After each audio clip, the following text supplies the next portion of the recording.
Hi,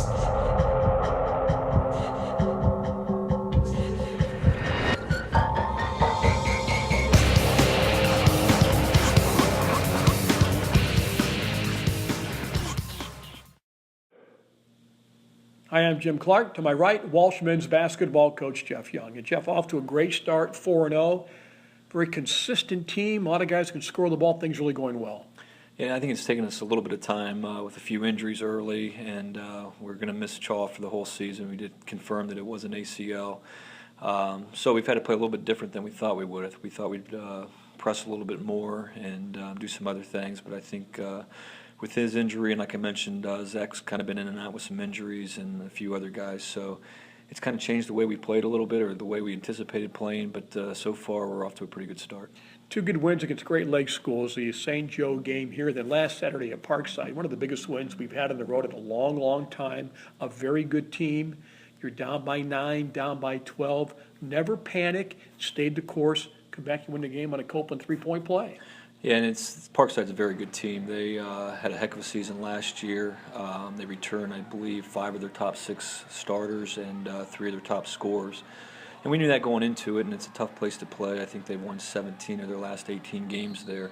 And it was a good challenge for us, and I don't think either team played particularly well, and they went on a little bit a run at the end of the half to go up, I believe, 9 or so. It was a 1-point game at that time. And we hung in there, like you said, kind of kept plugging and made a few shots and got back in the game, and then we made a few plays down the stretch. And that was the key. Guys took good shots, shooting most of that ball game. Not many bad looks, and when it was there, you took advantage of it. We did. We had a few too many turnovers through the course of the game, especially in the first half. But probably the biggest difference was our shooting. I believe we were 8 of 12 from 3, and probably the difference in the game. The other key is, and this happens more times than not, when you go into halftime, seeing 12 turnovers, you come out half 2, you only have 3 or 4. You guys adjust so well. Yeah, and guys know that. I mean, you don't have to really tell them with a veteran group. They know they had too many turnovers, and they know they allowed too many transition baskets. So, it's addressed, but again, it's something that they realized, and they were able to clean up. Guys that are doing well, Jesse Harden Jr., 18-8 a game. Jeff Copeland, the winning play on Saturday. But maybe the most consistent guy, the guy we missed last year, Ryan Burrell. Yeah, and you never know how long it's going to take.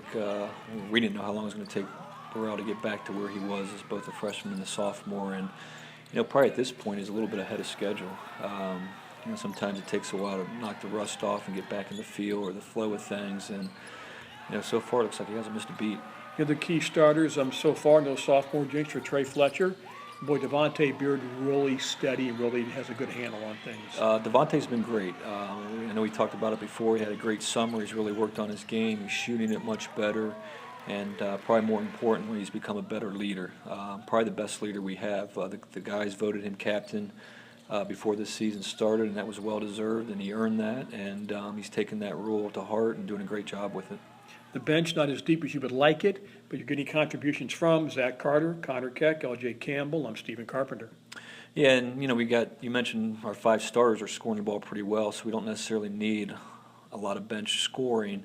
We do need some more production off our bench, whether it's defensively or getting a rebound here or there, and anytime they score, it is a bonus for us. This week, 2 big GLIAC games. Northern Michigan first. We got them up there last year. They're better than last year. No question, they're better, and they played a lot of young guys last year, and so now they have a little more experience. I think their guards are very good. I thought they were good last year. They can score in bunches.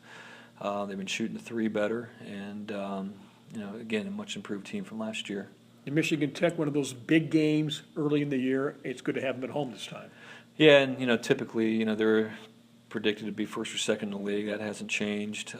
They really shoot the ball well. I think they come in or at this point in time, I think they're shooting almost 50% from 3, which is a little bit unheard of, but that's their style of play, and they've got some kids that can really knock down shots. Ben Stelzer, there's not much he doesn't do.